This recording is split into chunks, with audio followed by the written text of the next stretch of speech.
观众平安，欢迎收看 TBS 新闻大白话，我是王浅秋。首先介绍这一节跟我们一起讨论国内以及国际最新话题的来宾，第一位是耶鲁政治学博士郭正亮，亮哥；大家平安。资深媒体人谢寒冰；主持人好，大家好；国际战略学者林玉芳教授，大家好。来看看在美国的消息哦。当然，台湾很多的在美选的报道里头，我们有这个频道，其实我过去还真的没注意到。那在立法院叶元之质询才发现，我们有一个 Taiwan Plus 的频道，这个英文的频道呢，还特别在各种的美选报道当中，他怎么形容呢？他说川普是重刑犯。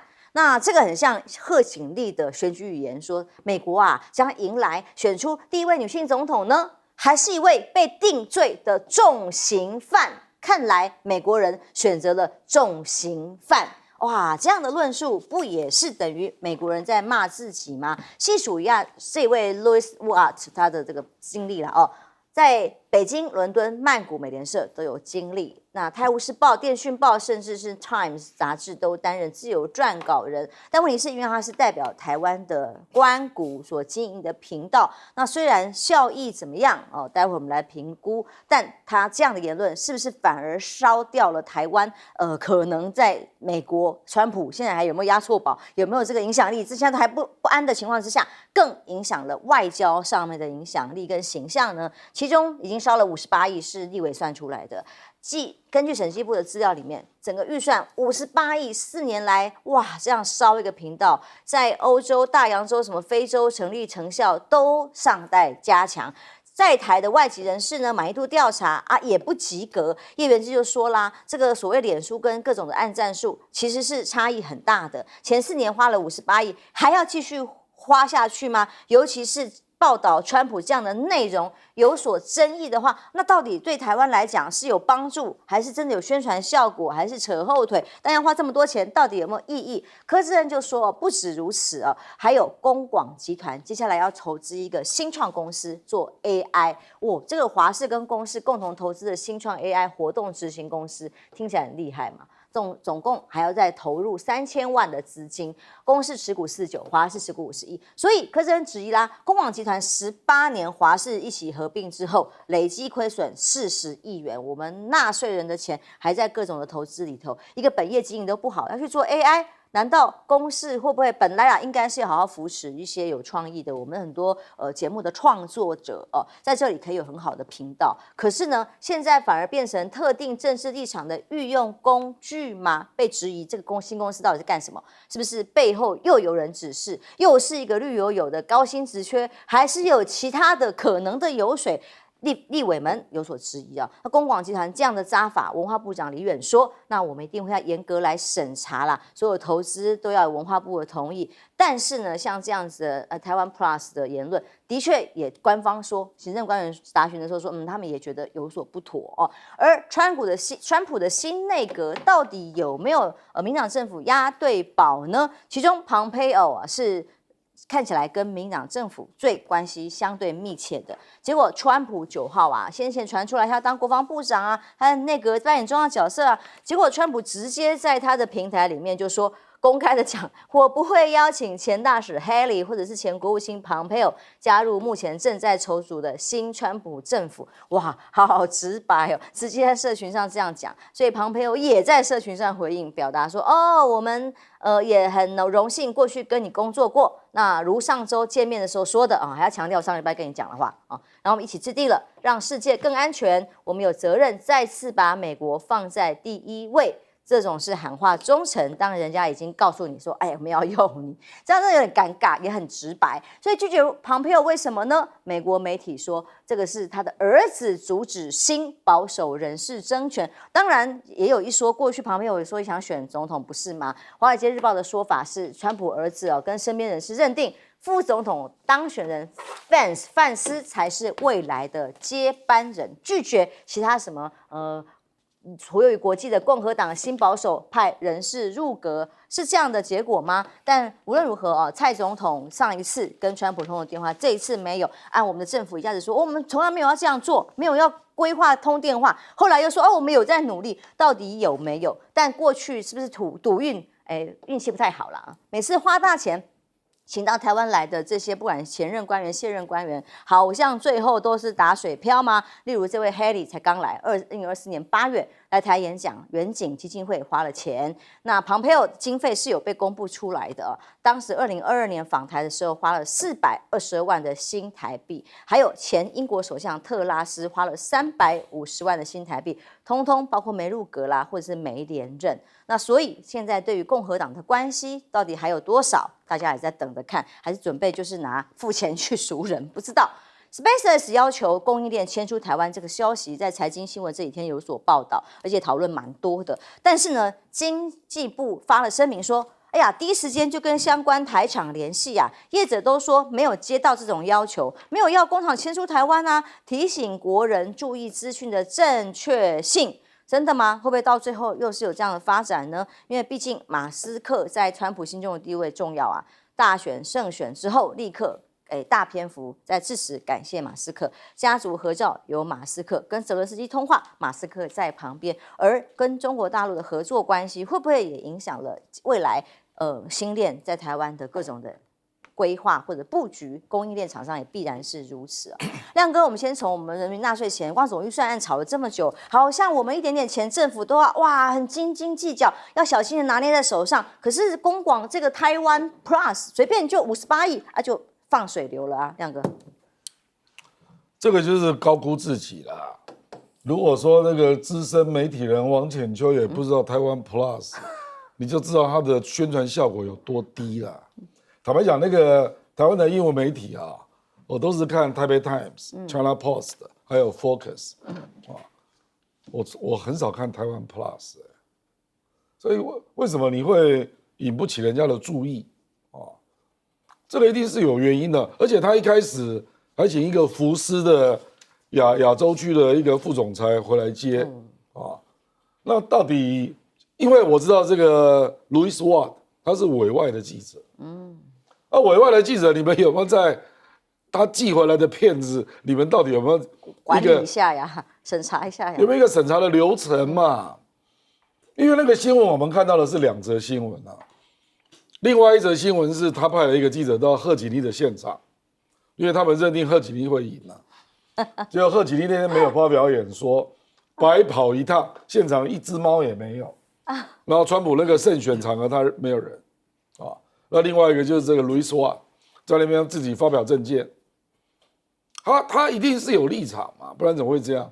我当然知道很多女性都是支持贺锦丽的啦，这个我们当然知道啦。可是这个难以想象啦，因为他当初一定是这样去标定自己嘛。因为韩国有阿里郎新闻啊，那阿联酋、阿拉伯半岛有半岛新闻啊，它的标定就是这个嘛。那可是你的人才啦，我讲白了啦，就是显然有很多问题啦，而且我听说待遇非常高，可以想象哦，待遇非常高，这个就是问题了。那因为它也是广义的公广集团嘛，那公广集团事实上柯志恩讲的也很对啊，你自己本业都赔成这样，投资3000万人做人工智能，你在唬谁啊？人工智能公司3000万人做什么？我们有时候又不是没有看过成功的人工智能的公司，我就不知道他要做什么。对耶，3000万是3000万人做什么？塞个牙缝就没了，这个难以想象啊！你去看那个前10的人工智能的独角兽，你看它的资金大概是多大？所以我觉得这个就跟儿戏一样啦。所以我讲白了，我是觉得一点也不乐观。而且公广集团就是文化部当初推出这个台湾 Plus， 它一开始我们就知道问题很大了，因为它真的找人找得很辛苦啊。那你为什么要硬搞？事实上，我讲白了啦，我们台湾的那几个英文媒体啊，我们说台湾 Focus、台北 Times、China Post， 很多也都是帮台湾讲话的啊。你有必要自己搞一个吗？我就不相信你有别于台北 Times、台湾 Focus 的观点，我就不相信。不然你是做到什么程度啊？你去看那个半岛电视台，半岛电视台里面很多都是洋人都是人家线上的记者被挖过来的啊。所以那个还有兼做媒体外交的角色，我就不知道他这个单位是要干什么啊。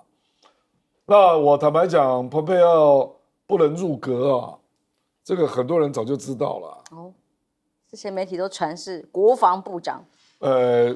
你就要怀疑那个媒体为什么会这样写啊？事实上，我真的很难想象于大雷会不知道了，是出在不知道，还是你的声音传不上去？那这个就很有意思了，是不是？你认为上亿就是希望，强烈希望是他，所以你有不同情报，知道不是他，你不敢讲。那如果这样就很严重了，就是说我们的国安团队就会有这种，反正上面有人偏听啊，那这样的一个，我坦白讲，我问过黄奎博，政大外交系教授，我问过黄介正，他们都说不可能。真的啊？是啊。那为什么你会有这样的认知呢？这个真的很奇怪。我认为只要在美国的外交圈，甚至连介文吉大使，他已经离开一阵子啊，他在美国待过8年多嘛，是，他也认为不可能啊。为什么你会认为是？我觉得这个决策的流程真的要好好检讨了。情资的判断掌握也很重要啊，彬哥。老实讲，这个记者当然有他自己独立的想法，可是大家知道吗？这个不是 live， 这个其实是个 delay live。他是先送回来之后，他们还是有经过审核相关这些东西才出去的。那请问一下，你们整个编辑团队在干嘛？这种东西，而且他这个不是正在投票的时候讲，他是已经投完票确定川普当选才讲的哦。那你们都不知道事情的严重性吗？那又是公示，等于直接代表台湾的立场，觉得川普是个重刑犯，你知道吗？是这个意思吗？所以，然后李远还在那边讲说，我们公司有严谨的 SOP， 严谨个头啦。这叫严谨的 SOP 啊，这严谨的害人吧？所以这到底在搞什么鬼？然后我以为他们是工作量很大，我刚特别上去下载了台湾 Plus， 每天就2-3则新闻。这么轻松啊？每天2-3则新闻，你要请这么多人，一年要花8亿耶。然后讲8亿，我大概可以做1000个网站。如果只是每天2-3则新闻的话，老实讲，我现在马上帮你外包，我帮你做1000个啊。这根本鬼扯的东西是骗钱的嘛，在我看来，你们就在消耗预算而已嘛，就是让你们去养这些记者，笼络这些人，好，将来帮你们做大外宣嘛，帮你们做大内宣，不就是这样子而已吗？所以我是赞成原知的意见，直接把这砍掉，不需要花这个钱啊。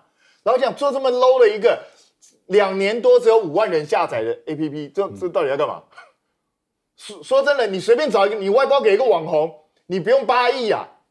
你一年给他800万，他就把你做的吓大叫了，至少比你现在这个好，至少比较多人知道。你置入文章到台北探也可以啊，比较便宜，本来就可以啊，对啊，你的做法太多种了嘛，不然你就直接包王浅秋做全权大使，我帮你抬，1年8000万，其他人可能比较适合。对啊，你这样马上省预算，对不对？省7亿2，多好。所以这个钱不用花了，我觉得根本就是浪费钱，直接把它砍掉。然后公视华视去搞 AI。你本业已经亏损了累也就算了 ，AI 这种东西3000万，直觉想是有另外一个侧翼吗？AI 侧翼，全世界现在各大这个集团都在烧 AI 这个钱，人家随便一烧都几百上千亿，然后你3000万，你打算干嘛？3000万我能够想到大概就是装潢一家办公室，然后就结束，就是这样子而已啊！不要再骗人了，你们这摆明这个钱又是要养你们这些网军用的，我觉得这种钱也不用给他们。文化部那个说要严审，对不对？我希望你们最好严审。如果不严审的话，再一档一样把它砍掉，因为这根本没有必要留的东西。然后 Pompeo 这个，还有海利，这个拜托大家都知道，他们根本不可能会上的嘛。我不知道为什么前一阵子他们绿营一直在讲说，哇，他快上了，最挺台湾人一定会上。最挺台湾的前，哇，这是国务卿，你们到底在胡扯什么啊？就我真的很纳闷，赖清德的整个国际的幕僚这么弱吗？完全不了解美国的形势吗？大家没有注意到吗？我们是在川普的竞选结果出来的时候才开始紧急召开国安会议哦。为什么？这不是早就应该要准备好的事情吗？你们完全没有预料到川普会当选，这会不会太瞎？所以我真的觉得，当我们对整个国际的事务都在状况外的时候，赖清德这样在国际外交上以后会让台湾陷入非常危险的境地。委员，那我们前一节在讨论的时候，是当川普2.0时代来了的时候，台湾要做什么呢？哎呀，徐嘉玲的报道说，我们要买好多武器把钱准备好了。那或者是现在还要准备什么呢？我们有一些内部的即将的新阁员的关系，但现在看起来有吗？我先讲那个蓬佩奥其实他到台湾，他下台有到过台湾一共3次，到过3次。他来看第一次看了这个蔡总统，然后第2次他也到台南市去见了那个黄市长，第3次他跟赖清德见了面了。这个下一个问题在这里就是说，是谁认为他可以当国防部长，或是回去当国务卿？这个在美国没有人严肃地考虑过他。对啊，有一阵子甚至有人认为说他要参选总统，而且好像有相当程度的机会。你去看美国所有总统民调里面，蓬佩奥几乎没有出过被列名过，有列名也都在非常非常的后段班。他在2022年7月19号，他就说他准备好了要出来选总统，那是他对于他选总统最大规模的这样一个报道，以后就没有了，消失就没有了。所以怎么会去说？因为最近谣传出来，的确你去看美国各项的报道外电包括 BBC 这些。有提到蓬佩奥可能要接国防部长，可是轻描淡写就过去了。你要知道，川普是他是有一个怎么讲？他是有一个霸权性格的人啊。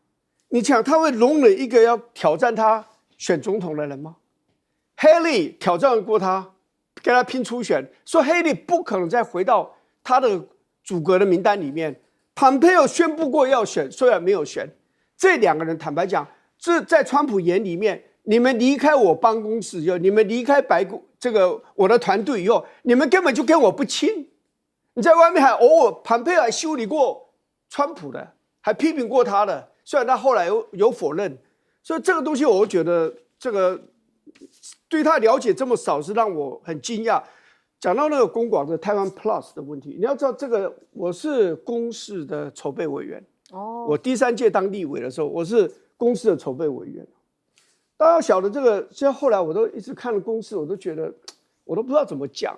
什么我们当时支持公视这是对的还是错的，我都不晓得。是很重要的。不过你要知道，这个所谓的台湾 Plus 最早时候叫做国际传播数位计划，它的前导计划就花掉就10亿。然后当时要不要由公司来经营的时候，公司内部是激烈的内斗的，内讧的非常的厉害。最后投票结果是11票对10票通过，通过了立刻在当场，公司的总经理辞职，执行副总经理辞职，新闻部的经理辞职，是这样子的。所以后来呢，文化部就宣布终止这个委托案，然后后来呢，很快的到了这是2020年，到了2021年呢，又宣布由中央通讯社来承接，你知道，然后到了2022年呢，文化部跟中央社合约到期，又移交给公视经营，所以你们知道，他就绕了一圈，就回到公视了。这就公视人为什么一开始就讲说，你蔡英文你把手伸进来，你指导我们公司的经营，我们很不爽，就是跟台湾 Plus 这个计划是有关的。所以他绕一圈回来，谁帮他背书了？很简单啊，就是 NCC 啊。NCC 核准公视新增台湾 Plus 的服务，就这样来的。是好，那接下来看看在美国的川普2.0，当然川普当选就没有暴动了嘛，至少确保这一点。不过还是在全美多个城市出现了反川示威。我们通过画面可以看看在美国东西两岸的大城，包括纽约啦、西雅图啦、华府啦，都有数千人上街抗议川普。手上标语写什么呢？我们保护自己，总统先生，女性要等多久才有自由嘛？川普不是说，女性啊，我来保护啊。问题是大家都说我们自己保护自己就好了，我们要的是自由跟权益。包括伊利诺州的州长普里兹克公开讲，对于任何想要剥夺我们自由、机会跟尊严的人哦，你要动我的人要先经过我。加州直接扭身说了，加州高度重视的自由正受在攻击，我们不会坐视不管。所以纽约州州长也说，我们尊重这次选举的结果，但不代表我们会接受华府的议程。所以这几个地方都宣称要拟定防川法律战，州有自己的管理权，没有在听你总统下的命令。是这样吗？川普贸易战要出手了，虽然这个现在全拿嘛，川普不管是大法官或是参众两院，包括总统的位置，所以接下来要扭转中国大陆的贸易威胁，共和党说可能会推出终止中国最惠国待遇，因为共和党的这样子的全面三者全拿完全执政，终止中国最惠国贸易待遇，这个之前是已经在共和党的国会议员里面提出来了，影响会是什么？会更严峻吗？包括传出来说，美国要求艾斯摩尔，当然现在还是现任的拜登政府所做的事情，要求这些企业交出中国大陆的客户名单，包括即日起，今天开始，我们台积电也被要求，所有的供应链不管是怎么样的间接，都不可以卖到中国大陆去。所以呢，这个所谓中国特别委员会的国安问题，各种的要求正在积极的执行当中，其中的关键角色马斯克，刚刚我们也谈到了，他力挺川普之后，他的母亲76岁的贵气母亲，非常的贵妇的感觉。你看这个氛围，哇！现在在上海县中代言大陆的品牌，那目前传出来他已经在上海定居喽，甚至代言这个全球代言人寝具用品非常厉害。那今年春天开始准备各种的准备里头，像这样马斯克的母亲，或者是马斯克跟中国大陆特殊的关系跟优惠，会成为一个指标吗？或者成为川普接下来跟中国大陆的重要窗口吗？有待观察。但南华早报说其实他们从今年春天，大陆就已经开始研议备战，跟我们比起来呢，就是如果川普成为第二任期，要怎么应对？各种的应对里头早就在做之外，评估马斯克就是在美中当中可能会扮演重要的角色。过去呢，他捐了1.1亿美元，2亿的美元帮川普来辅选。那么，尤其特斯拉在中国的电动车市场这么热销，大陆方面也给他很多方便很多的各种的政策的礼遇所以他跟中国大陆的最高领导层广泛的交往，影响什么呢？北京除了从这个民间企业的马斯克来着手之外，也有拉拢其他美国的盟友要对抗保护主义，包括了我们看到联合关税现在可能会被提高这件事情。几个月来，澳洲、纽西兰、丹麦、芬兰这些国家，还有其中南韩也是日本没有，南韩有20多个国家都有免签优惠之外，也要求这些国家立刻给优惠，未来想办法突破，也是中国大陆现在最重要的外交策略之一。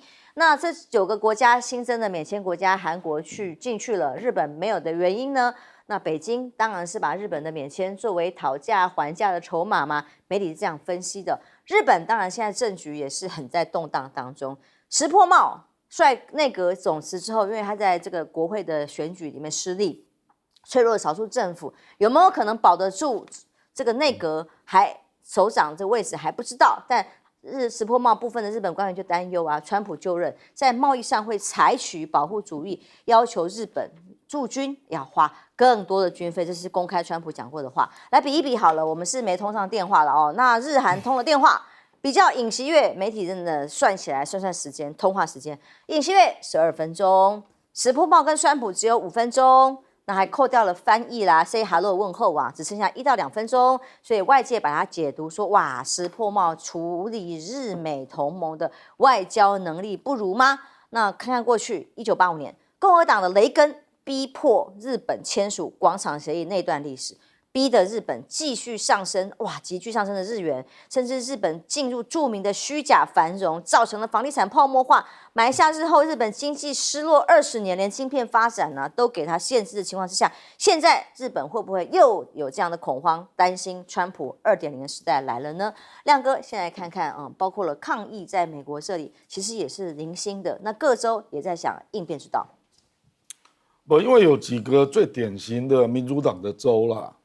那在2016到2020，川普第一次执政的时候，加州就跟联邦政府打过120几次官司，那纽森有特别讲2大议题啦，一个是气候变迁，就是绿能的补贴啦，因为川普一定取消的啦，而且川普还要开放所有的石化能源的开采啊。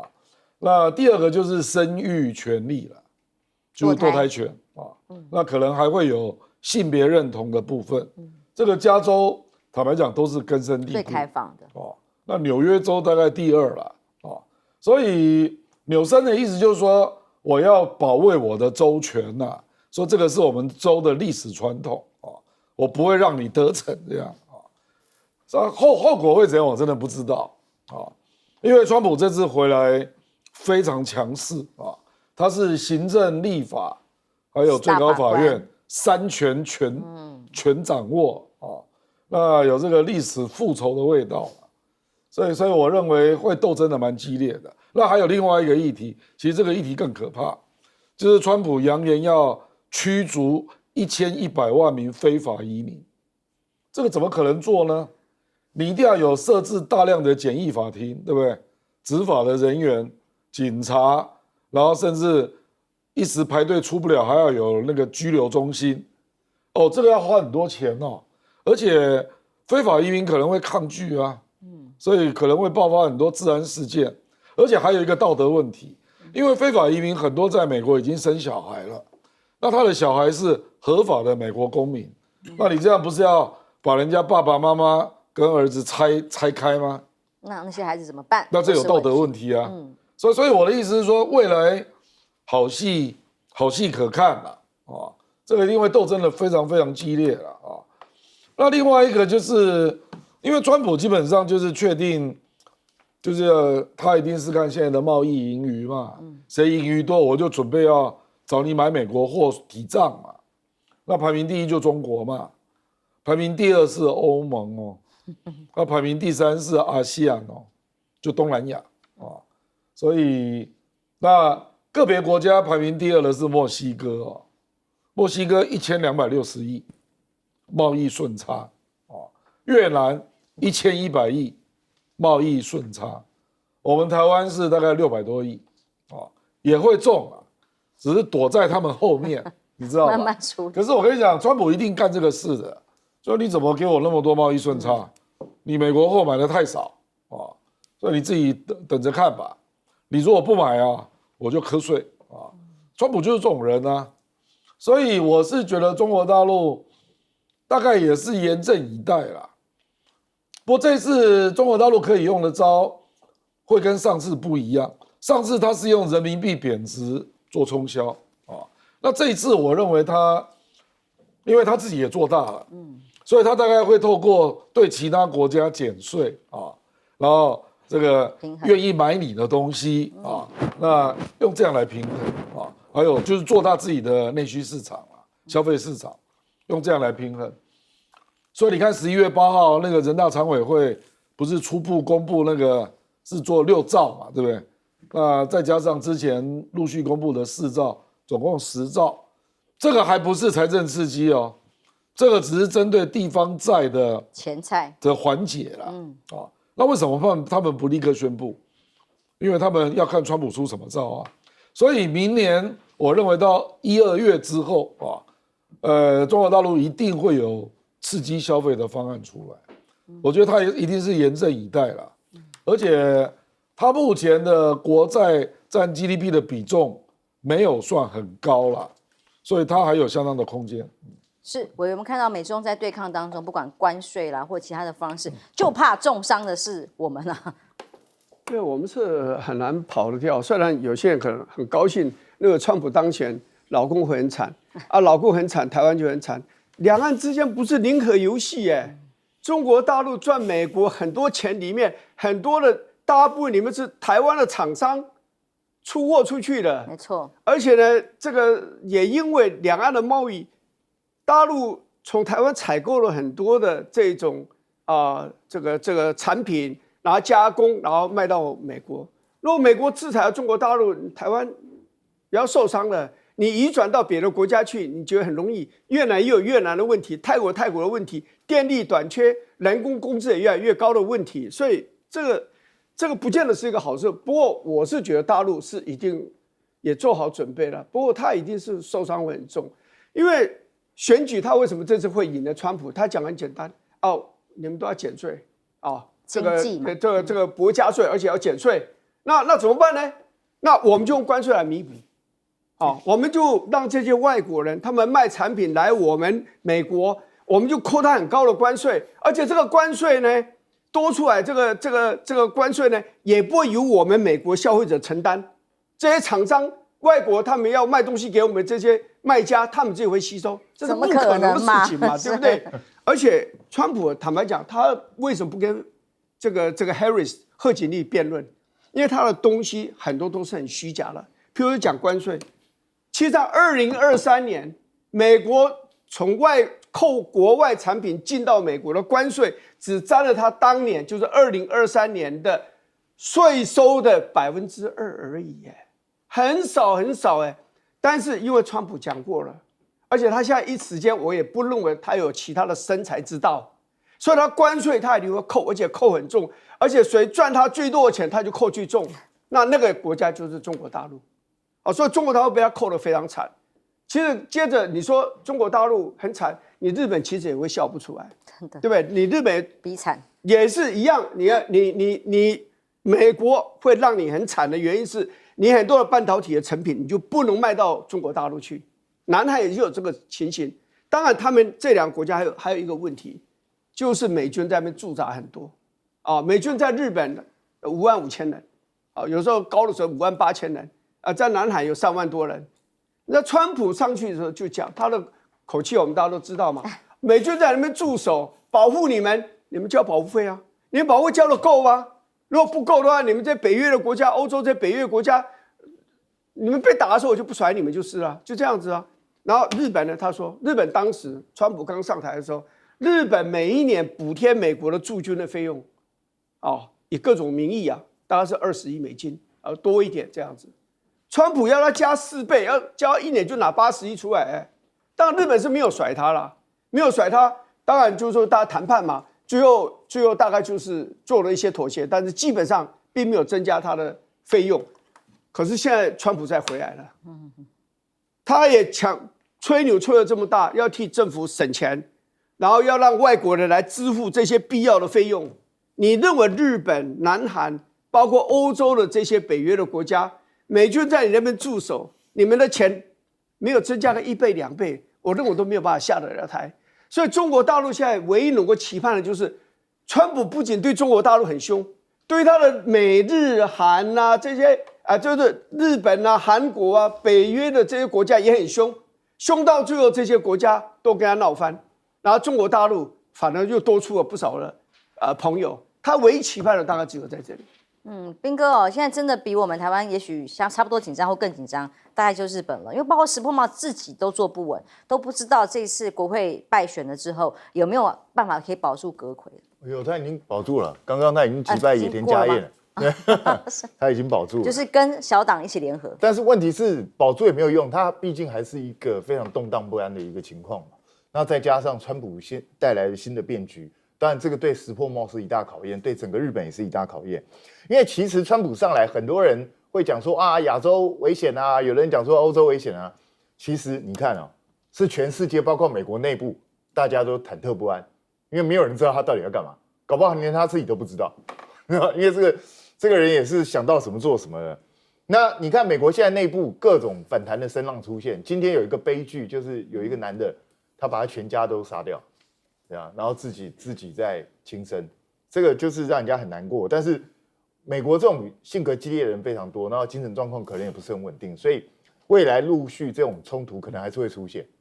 所以我觉得现在一直到拜登卸任、川普上台之前，恐怕这段日子都不会很平静。那当然，川普如果他上台之后还真的要照他在竞选的时候所说的这样去做的话，那我想在各州恐怕会引起很多激烈的反抗。这个恐怕是很麻烦的一件事情因为你觉得民主党主政的这些州会轻易服输吗？我也不觉得会。那他对中国大陆来说，当然他也是一个威胁。可是我觉得大陆，因为他4年前就已经交手过，大陆大概对川普也有一定程度的了解。而且你看，人家今年春天的时候就已经开始主动对川普、对贺锦丽都在做研究，这个是正确的本来就应该要做这样，因为他美国的总统未来一定会影响到整个世界，也会影响到各个国家。那我就觉得很奇怪，大陆在做这些的时候，我们养那么多学者，我们养了这么多智库，我们政府有这么多幕僚，请问一下，你们有没有做相关研究？你们得出来的结论是我们到底要怎么去因应这个局面？都没有人想到这件事吗？我相信大陆有做一些准备，但是这个准备够不够不知道。那大陆现在也是不断想要刺激他自己的内需经济嘛，所以就看他能不能顶过这一个。那川普，我个人的判断啊，我认为他虽然说要加60%、100%、200%，我认为他恐怕不会一下加那么多，因为其实他一下加那么多，就好像一方委员刚刚说的，他们的消费者难道不会因为这样受到冲击吗？厂商怎么可能全部自己吸收？他疯了吗？他根本没有利润，他为什么要卖你东西？他到最后价钱一定会势必提高嘛，势必提高，消费者也会受到影响。所以他真的有办法达成他竞选承诺，去征这么高的关税吗？我认为我们还是看看再说。对于川普2.0唰了蛋的，当然还有一个国家，乌克兰。在川普胜选之后，第一时间没有祝贺，但显然普京跟川普已经通话这个消息公开被证实了哦。川普甚至在这个幕僚公布的内容说，为了避免让战争升级，美国在欧洲部署大量的军力，关于领土的问题，期待欧洲和平，所以乌克兰领土到底怎么解决？虽然之前川普说过，只要我上任，1天就让俄乌战争结束。现在会怎么结束或怎么解决？克里姆林宫发言人是公开讲哦，至少跟川普对话里头，感觉听起来是讯号正面的。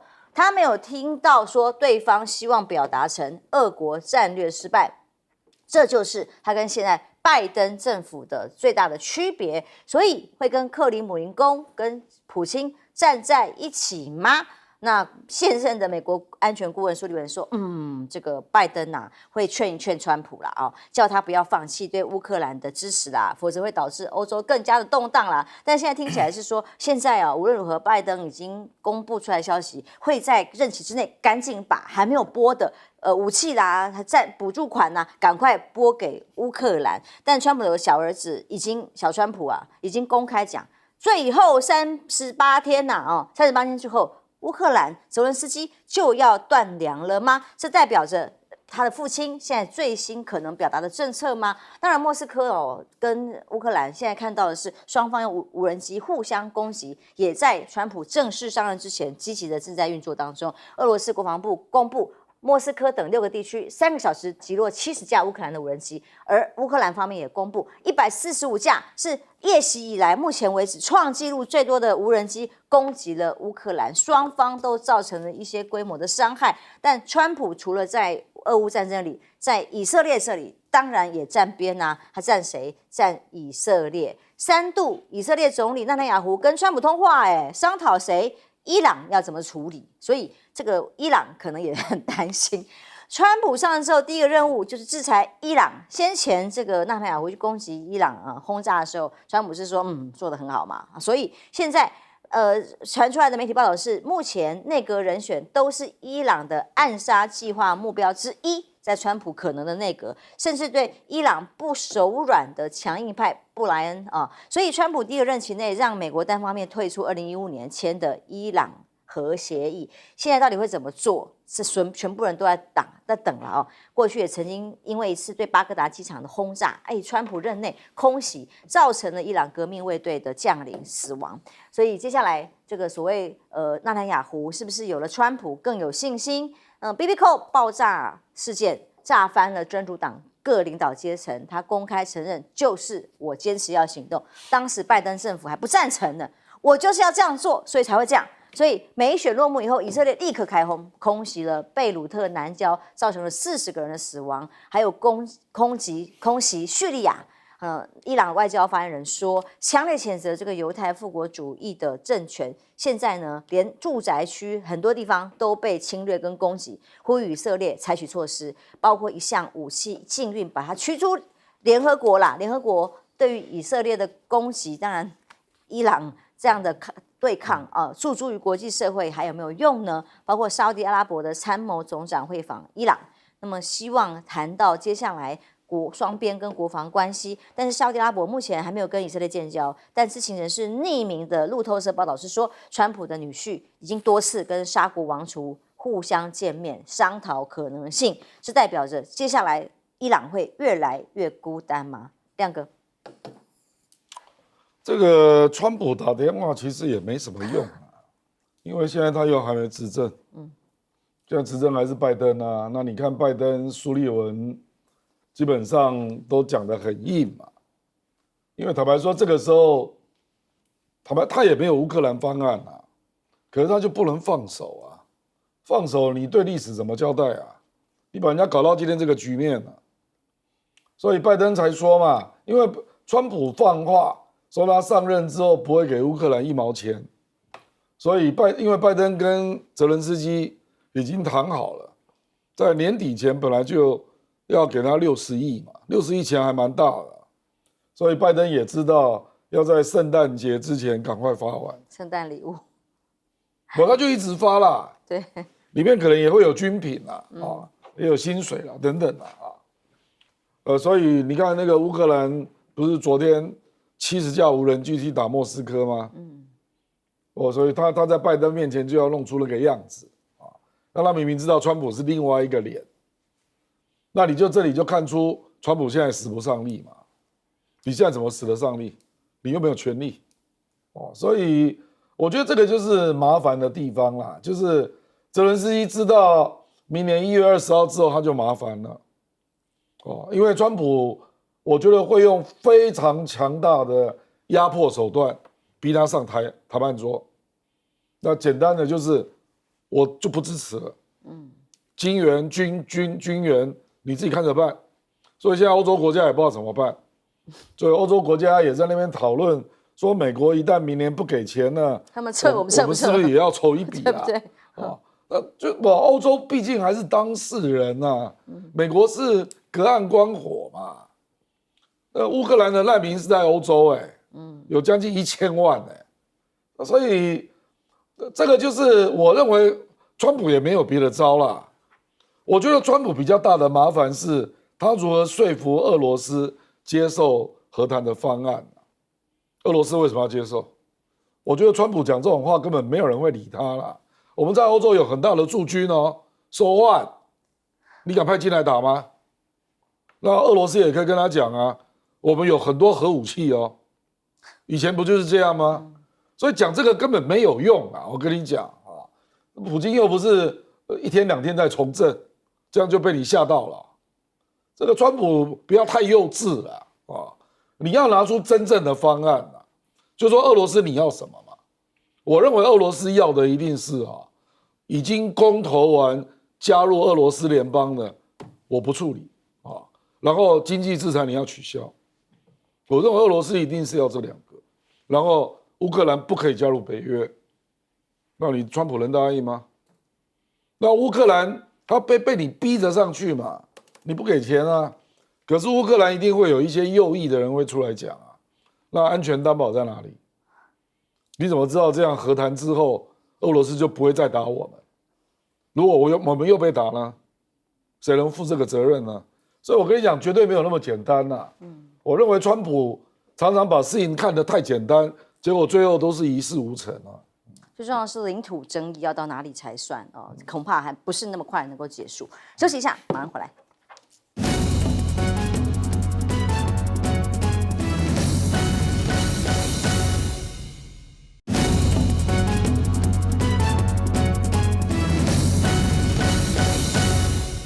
当川普跟普京通了电话之后，当然乌克兰现在要紧张了。媒体形容是凉了吗？接下来的补助或美国可能给的乌克兰的资源再也不会一样了。委员，有一本书叫《Vietnam》，这个 America in Vietnam， 这个作者讲过一句话，我一直牢牢的记住。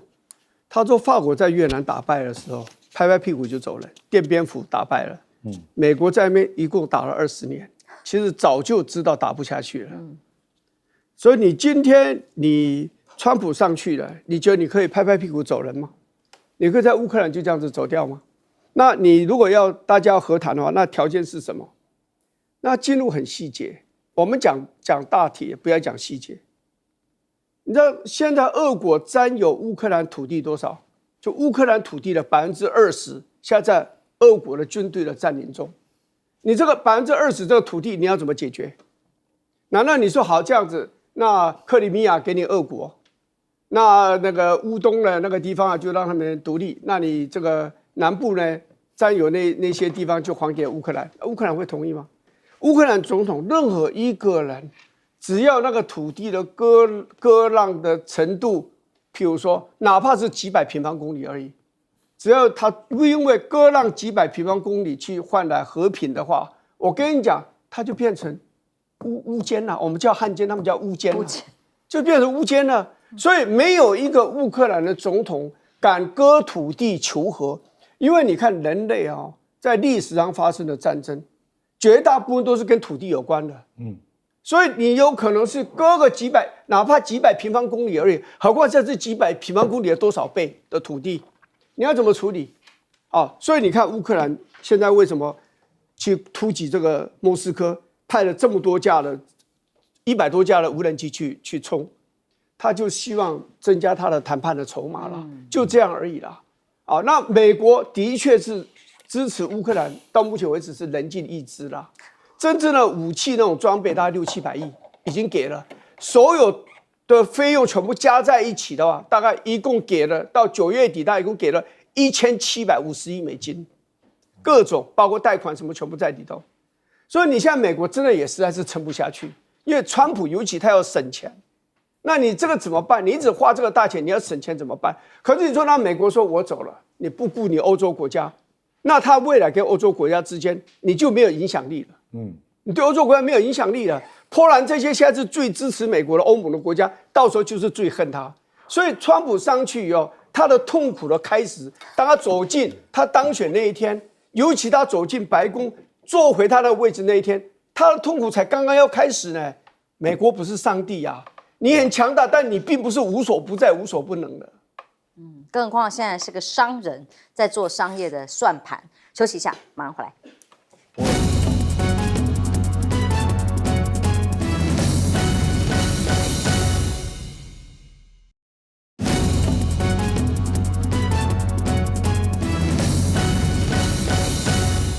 虽然拜登政府的这个苏利文啊说他会劝川普，但是劝得住吗？对乌克兰的问题，其实在我看来，乌克兰现在情况其实真的是很不妙。为什么？因为看起来筹码已经完全转移到普丁手上，因为攻势是他在采取主动，然后乌克兰这边只能够做这样子一些零星的抵抗，偶尔集结一些部队攻击一下，可是都不能发挥很关键性的作用。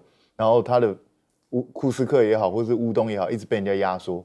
那对现在的普丁来讲，我当然是狮子大开口，能要多少就要多少，他绝对不会跟你客气的。那之前我听到有人提出来说是要在那边设个缓冲区，然后就是反正俄军就占他现在占了，然后乌军就在另外一边，然后欧洲再派军队来守。我个人认为这个提议根本行不通了。俄罗斯绝对不会让你在那边设一个缓冲区的，绝不可能。因为这样不就等于是北约东扩了吗？是啊，这就是他最不要的东西，他怎么可能会让你做这件事情呢？所以这是普丁绝对不会同意的东西。